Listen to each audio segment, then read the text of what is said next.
আসসালামু আলাইকুম। কেমন আছো সবাই? আশা করি সবাই অনেক ভালো আছো। আমি অধরা নাম বৃষ্টি, তোমাদের কৃষি শিক্ষা বিষয়ে ইনস্ট্রাক্টর। আজকে আমি চলে এসেছি তোমাদের জন্য নতুন আরেকটা ভিডিও নিয়ে। তোমরা ইতোমধ্যে সবাই জেনে গেছো যে আমরা একটা তোমাদের জন্য ফ্রিতে উদ্যোগ নিয়েছি, যেখানে তোমরা প্রত্যেকটা বিষয়ের প্রত্যেকটা পার্টের ফার্স্ট পেপার এবং সেকেন্ড পেপার সকল অধ্যায়ের ফ্রিতে এমসিকিউ আমাদের ফেসবুক পেজ এবং ইউটিউব চ্যানেলে পেয়ে যাবে।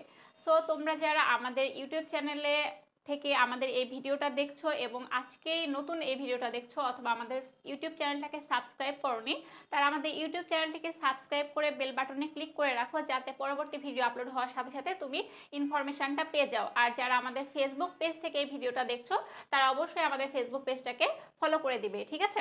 ওকে, চলো আমরা দেরি করবো না, আমরা আজকের ভিডিওটা শুরু করে দিব। সো আজকে আমরা কৃষি শিক্ষার প্রথম পত্রের প্রথম অধ্যায় নিয়ে ভিডিওটা করব, এবং এই যে ভিডিওটা করা হচ্ছে এটা কিন্তু first part, second part, third part, এভাবে বেশ কয়েকটি পার্ট রয়েছে এবং এটা পরপর আপলোড হতে থাকবে, ঠিক আছে? ওকে, লেটস গো। আমাদের ফার্স্ট এমসিকিউ হলো, কৃষি তথ্য সার্ভিসের সদর দপ্তর কোথায় অবস্থিত? এমসিকিউ আছে জয়দেবপুর, মহাখালী, ধানমন্ডি নাকি খামারবাড়ি।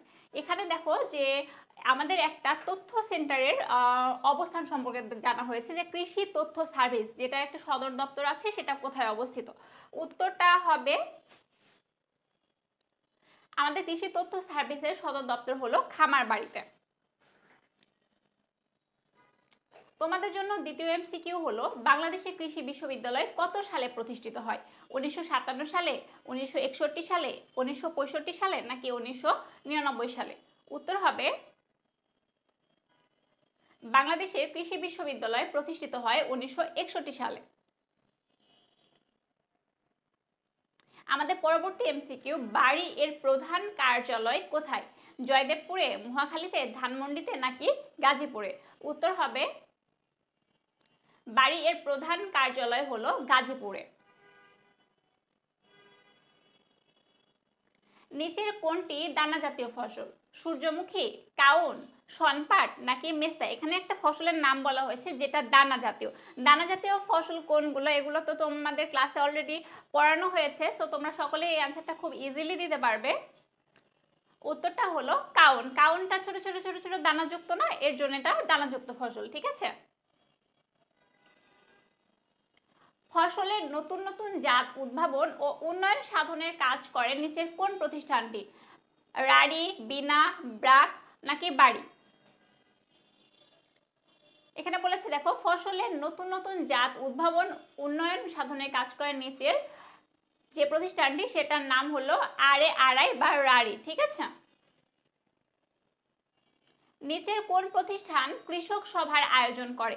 কৃষি সম্প্রসারণ অধিদপ্তর, বাংলাদেশ কৃষি উন্নয়ন কর্পোরেশন, বাংলাদেশ কৃষি গবেষণা কাউন্সিল, বাংলাদেশ কৃষি গবেষণা ইনস্টিটিউট।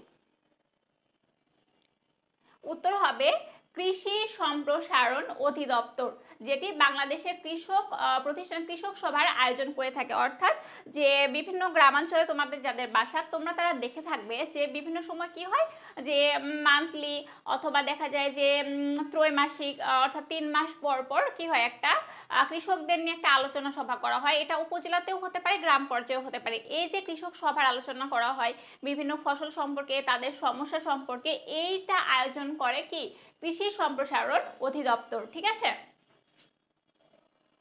দেখো নিচে একটা চিত্র দেওয়া আছে, বলেছে নিচের ছকটি লক্ষ্য করো এবং 7 এবং 8 নাম্বার প্রশ্নের উত্তর দাও। উদ্দীপকে যে হোয়াট মার্ক করা একটা চিহ্ন দেওয়া আছে, এটা দ্বারা কোন ফসলকে বোঝানো হয়েছে? তুলা, বেগুন, আখ বা পাট, কোনটি? তোমরা সবাই চিত্রটা দেখে বুঝতে পারছো যে উত্তরটা হবে অবশ্যই বেগুন। খুবই ইজি কোশ্চেন না? এটা যদি একটা ছোট বেবিকেও বলা হয় তাহলেও কিন্তু সে বলে দিতে পারবে যে চিত্রটাতে কি আছে। উদ্দীপকে উল্লেখিত ফসলটির বৈশিষ্ট্য, নিচু ও মাঝারি নিচু জমিতে চাষ করা হয়, প্রতিটি গাছের নিবিড় যত্নের প্রয়োজন হয়, সমস্ত ফসল একত্রে সংগ্রহ করা হয়। এখানে উত্তরটা কি হবে? উত্তরটা আমরা দেখে নিব। উত্তরটা হবে 1 ও 3, অর্থাৎ নিচু ও মাঝারি নিচু জমিতে চাষ করা হয়, আবার সমস্ত ফসল একত্রে সংগ্রহ করা হয়। ঠিক আছে, এটা কিন্তু আবার দেখো, বেগুন কিন্তু তোমাদের জানার উদ্দেশ্যে বলছি, এটা কিন্তু মাঠ ফসলও বলা হয়, আবার কি বলা হয় যে তুমি এটাকে বাগানেও করতে পারো, সেটা মাঠ ফসল এবং বাগান ফসল দুটাই হতে পারে। যে বাগান ফসলের ক্ষেত্রে কি হয়, আমরা বা গার্ডেনিং যেটা করি সেটাতে এক্সট্রা কেয়ারের প্রয়োজন হয় মাঠ ফসলের থেকে বেশি, কিন্তু এটা বাণিজ্যিকভাবেও হচ্ছে তো চাষবাস করা হয়ে থাকে, আবার ব্যক্তিগত উদ্যোগেও কিন্তু চাষবাস করা হয়ে থাকে। ঠিক আছে, এটা মাথায় রাখতে হবে।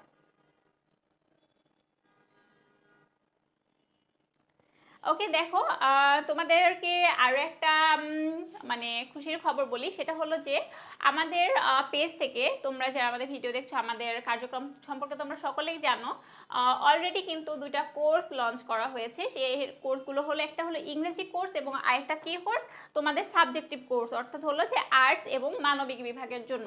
এই 2টি কোর্সের রেগুলার কোর্স ফি হলো ইংরেজির জন্য 2999 টাকা, এবং যে তোমার একাডেমিক ডিপার্টমেন্টাল কোর্স আছে, অর্থাৎ মানবিক বা কমার্স ভিত্তিক কোর্স রয়েছে যে যেই ডিপার্টমেন্টের আর কি, তাদের জন্য কোর্স ফি হলো 3999 টাকা। এই 2টি কোর্সেই তোমাদের জন্য অফার করা হয়েছে বা অফার দেওয়া হয়েছে, সেটা হলো 1000 টাকা করে ডিসকাউন্ট, অর্থাৎ তুমি ইংরেজি কোর্স ফি যেখানে ছিল প্রায় 3000 টাকা, সেখানে তুমি ভর্তি হতে পারবা মাত্র 1999 টাকায়। ঠিক আছে, আবার দেখো এখানে বলা হয়েছে কি যে যে কোর্সটা ছিল 3999 টাকা, সেটা এখন 2999 টাকায় ভর্তি হতে পারবা। এটা 24 এবং 25 ব্যাচ উভয়ে তোমরা ভর্তি হতে পারবা। আর একটা এক্সক্লুসিভ অফার হলো যে এই 2টি কোর্সে তোমরা যারা এনরোল করতে চাও, অর্থাৎ 2টি কোর্সে ভর্তি হবে, তাদের জন্য আরো 1000 টাকার ডিসকাউন্ট রয়েছে। তারা 2টি কোর্সে মাত্র ভর্তি হয়ে যেতে পারবা 3999 টাকায়।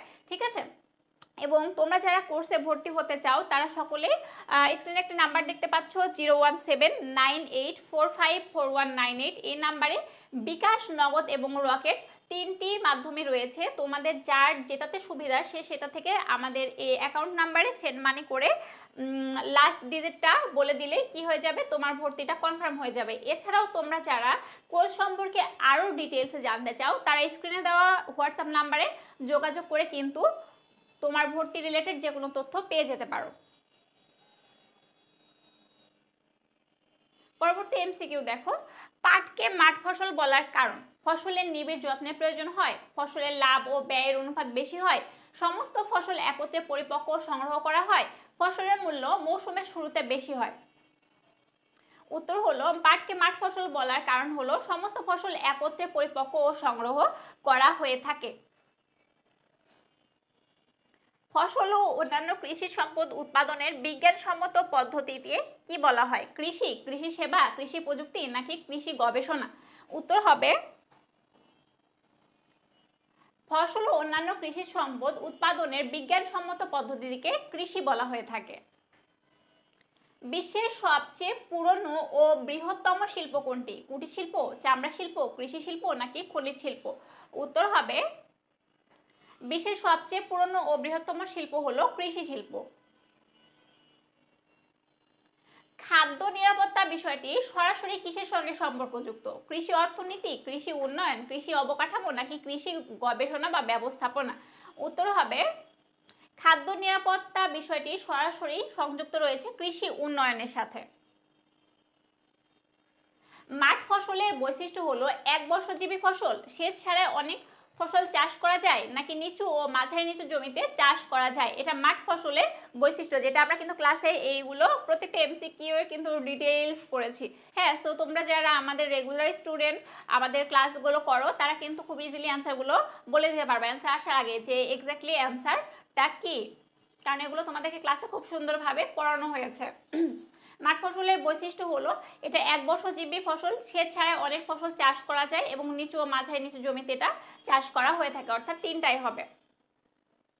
নিচের উদ্দীপকটি পড়ো এবং 14 এবং 15 নম্বর প্রশ্নের উত্তর দাও। উদ্দীপকটা হয়েছে জব্বার হাওলাদার একজন সবজি চাষী, তিনি তার বাড়ির পাশের জমিতে ফুলকপি, পালং শাক, টমেটো চাষ করেন, এতে তিনি লাভবান হন। উদ্দীপকের ফসলগুলোর ধরন কেমন? মাঠ ফসল, উদ্যান ফসল, মূল জাতীয় ফসল নাকি কন্দ জাতীয় ফসল? উত্তর হবে, উদ্যান ফসল, কারণ তিনি বাড়ির পাশে কি করেছেন, পাশের জমিতে ফুলকপি, পালং শাক, টমেটো চাষ করেছেন। তিনি মানে ক্ষুদ্র আকারে নিজের প্রয়োজনের জন্য চাষ করেছেন, দ্যাটস ওয়াই এটা কি হয়েছে, উদ্যান ফসল। উদ্দীপকের ফসলগুলোর বৈশিষ্ট্য হলো সাধারণত এরা বহুবর্ষজীবী, উৎপাদন খরচ অনেক বেশি, বীজ সারিবদ্ধভাবে বপন করা হয়। নিচের কোনটি সঠিক? অর্থাৎ এখানে তোমাকে বলা হয়েছে যে উদ্যান ফসলের বৈশিষ্ট্য কোনটি, কোনটার সাথে উদ্যান ফসলের বৈশিষ্ট্যটা ম্যাচ করে। উত্তর হবে সাধারণত এরা বহুবর্ষজীবী এবং কি করা হয়, বীজ সারিবদ্ধভাবে বপন করা হয়। এটার মানে হলো যে আমরা যখন গার্ডেনিং করি তখন কি করি, আমরা যদি একসঙ্গে 5-7 রকমেরও গাছ লাগাই, আমরা একটা সিরিয়াল ওয়াইজ লাগাই না, যে এক পাশে বেগুন লাগাবো, এক পাশে লাউ শাক লাগাবো, এক পাশে তারপর ধরো যে লাল শাক লাগাবো, এই যে সারিবদ্ধভাবে লাগানো হয়। আবার কিন্তু দেখো যে বাগানে মানে উদ্যান ফসলের আন্ডারে যে সকল সবজি চাষ করা হয়, সাধারণত মরিচ যদি আমরা চাষ করি, একবার ফসল নিয়ে কিন্তু আমরা মরিচ গাছটা তুলে ফেলি না। সেই মরিচ গাছটা যতদিন বেঁচে থাকে এবং যতদিন আমাদের ফুল ও ফল দেয় ততদিন কিন্তু সেই গাছটা থেকে যায়। এটার জন্য এই এক্সাম্পল দাঁড় করানো হয়েছে, বা উত্তরটা এটা, ঠিক আছে। বাংলাদেশের শতকরা কত ভাগ মানুষ কৃষির উপর নির্ভরশীল? 60 ভাগ, 70 ভাগ, 80 ভাগ নাকি 90 ভাগ? বাংলাদেশের শতকরা 80 ভাগ মানুষ কৃষির উপর নির্ভরশীল, প্রত্যক্ষ বা পরোক্ষভাবে। কৃষক সভার মূল উদ্দেশ্য কি? কৃষি উৎপাদন বৃদ্ধি, কৃষি জমির পরিমাণ বৃদ্ধি করা, কৃষকের সংখ্যা বৃদ্ধি করা, কৃষকদের অভিজ্ঞতা বৃদ্ধি। উত্তর হবে কৃষক সভার মূল উদ্দেশ্য হলো কৃষি উৎপাদন বৃদ্ধি।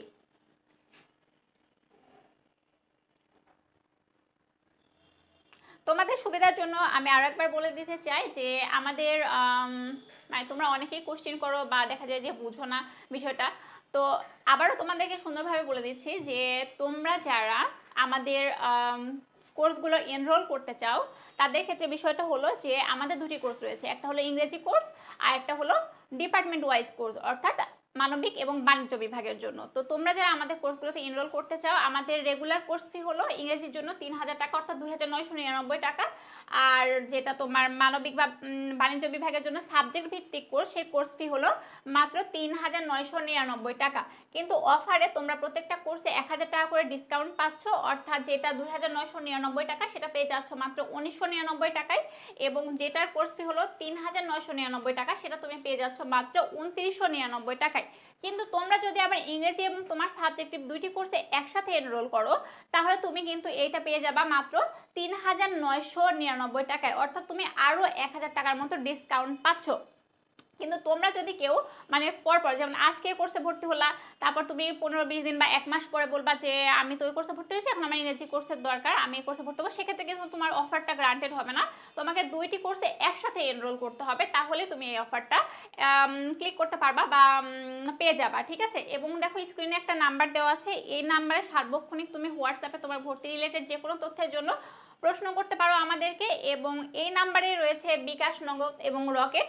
তুমি যে কোনো একটা ওয়ে থেকে তোমার সুবিধা মতো তুমি টাকাটা সেন্ড মানি করে আমাদেরকে হোয়াটসঅ্যাপে জানিয়ে দিলে তোমার ভর্তিটা কিন্তু কনফার্ম হয়ে যাবে, ঠিক